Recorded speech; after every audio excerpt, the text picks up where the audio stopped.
Hey everyone, thanks for checking out another video. I hope your week is going really well. And in today's episode, I wanted to talk about caregivers and how important their role is. I didn't really know the full extent of what it was like to be a caregiver as a kid, but I observed my parents taking care of our older relatives and I saw the struggle and the stress on both sides. And it was something that I notated for myself. But until I was actually the patient needing the caregiver or the caregiver for somebody, I didn't fully grasp how that role can affect somebody. And I say that because when I first found out about the Vasculitis Foundation, among other programs that they had specific support groups for caregivers. And it was something that my parents first attended. And then I had other family members and some college friends attend to learn more about. And they told me how helpful it was for them. And so it was like, that's great. And I hear now that there are a lot of different support groups that highlight and make special programs specifically for caregivers to give them that support.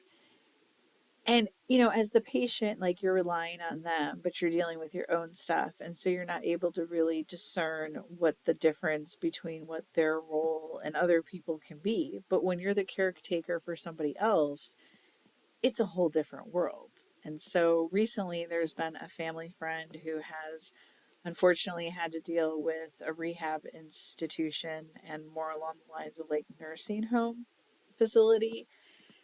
And I've had previous work experience in nursing homes, and I have seen all kinds of things behind the scenes. Let me tell you, probably could write a book on it.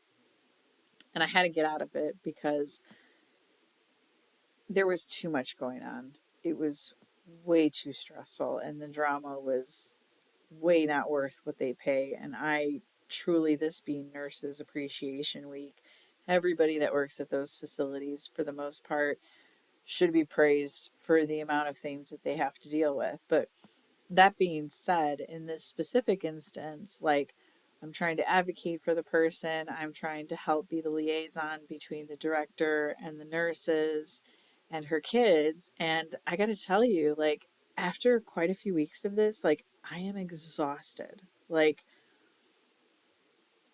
I feel so drained because I've put myself in second place because I care about this person and I want them to get better and I want to do anything that I can do to make them better. That's the type of person that I am.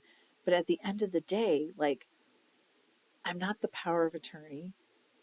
I don't really have rights medically. There's some legal loopholes that we could find so that I could get information because she doesn't have a spokesperson.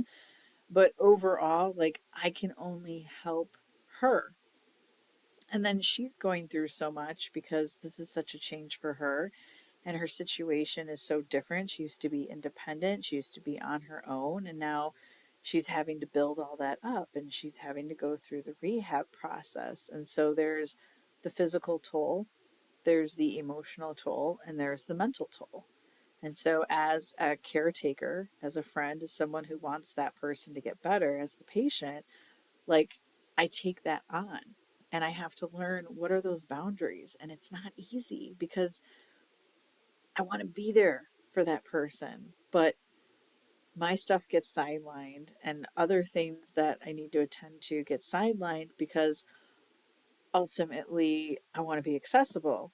So, this experience right now that I'm going through is showing me that I have to have specific boundaries. And so, in this specific situation, I have to realize I can support her by bringing her food when she needs it, ginger ale.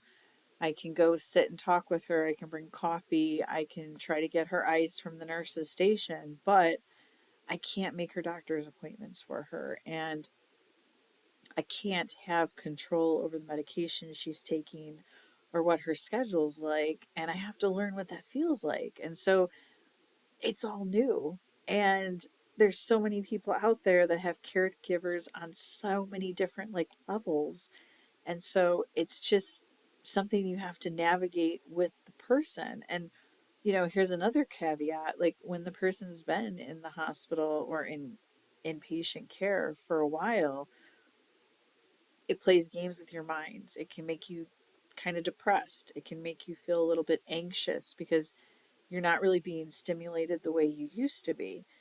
And so, as the caregiver, you're not even dealing with the patient like who is fully with it because they're so stressed out or they're so depressed. So now you're dealing with somebody who is like a different version of themselves. And that's really hard for you to grasp as the caregiver because you see them in a certain way and now you're seeing them in a different way and you're trying to be there. So I just felt the importance of doing a quick video to do a shout out to just let people know that you're not alone. There are support groups out there for you to get into. If you do have a caregiver, it's not a bad idea to let them know that there are options for them and to check out either online or locally because those resources can be really valuable because what you're doing is really important. And as a patient, you appreciate the time that you donate and give of yourself to help. But there's that fine line of how much is too much and where to pull back. So I just want to encourage everybody to continue doing what they're doing and that you feel that's okay to do. But again, just be cognizant of those boundaries because the last thing you want to do is kind of lose yourself while you're trying to help somebody else. And that's just going to be a snowball effect to where you're at a storage locker on a Monday morning at 10 a.m., slamming the wall with the cart and throwing paintbrushes in the parking lot because you haven't quite processed how you're doing emotionally as a caregiver because you get caught up in trying to help the patient and some anger and frustration explode and you find yourself feeling very embarrassed if there is any candid camera watching you and your actions as you kind of explode. But hopefully, you learn after the fact that that was your max, and you need to learn where that boundary is so that you don't end up